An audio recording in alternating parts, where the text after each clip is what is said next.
All. இதுதான் நம்ம dean healthy kitchen. நம்ம எல்லோரும் சக்கரவள்ளி கிழங்கை வேக வச்சு தானே சாப்பிடுவோம். ஆனால் நான் இன்றைக்கி சொல்ல போகிற மெத்தடை வச்சு நீங்கள் சக்கரவள்ளி கிழங்குல லட்டு சாப்பிட்லாம். அதுக்கு தேவையான மெட்டீரியல்ஸ் என்னென்னா, துருவின சின்ன சக்கரவள்ளி கிழங்கு, 2 டேபிள் ஸ்பூன் ஆஃப் சர்க்கரை, கொஞ்சம் முந்திரி பருப்பு, அது போக 2 டேபிள் ஸ்பூன் ஆஃப் தேங்காய், அதில் கொஞ்சமாக ஏலக்காய், நெய்யையும் கொஞ்சம் எடுத்து வச்சுக்கோங்க. இதுதான் நம்மளோட நீடட் மெட்டீரியல்ஸ். வாங்க எப்படி சமைக்கிறதுன்னு பார்க்கலாம். நெய் தடவின இட்லி சட்டியில் நம்ம துருவி வச்சுருந்த சக்கரவள்ளி கிழங்கு எடுத்து 5 நிமிஷத்துக்கு வேக வச்சு எடுத்துக்கோங்க.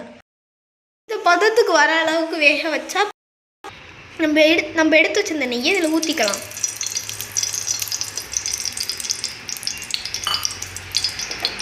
ஊற்றுனதுக்கப்புறமா நம்ம முந்திரி பருப்பு எடுத்து வச்சுருந்தோம் இல்லையா, அதை கொஞ்சம் போட்டுக்கோங்க. அதை நல்லா வதக்கிக்கோங்க.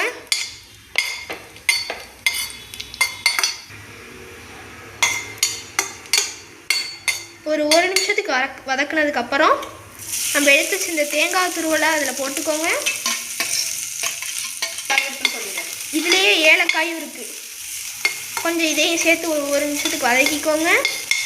நெக்ஸ்ட்டு நம்ம மெயின் டிஷ்ஷான சக்கரவள்ளி கிழங்கையும் அதில் போட்டு கொஞ்சமாக வதக்கிக்கோங்க. ஒரு 1 நிமிஷத்துக்கு நல்லா வதக்கிக்கோங்க. நம்ம எடுத்து வச்சிருந்த சர்க்கரையை இதில் போட்டுக்கலாம்.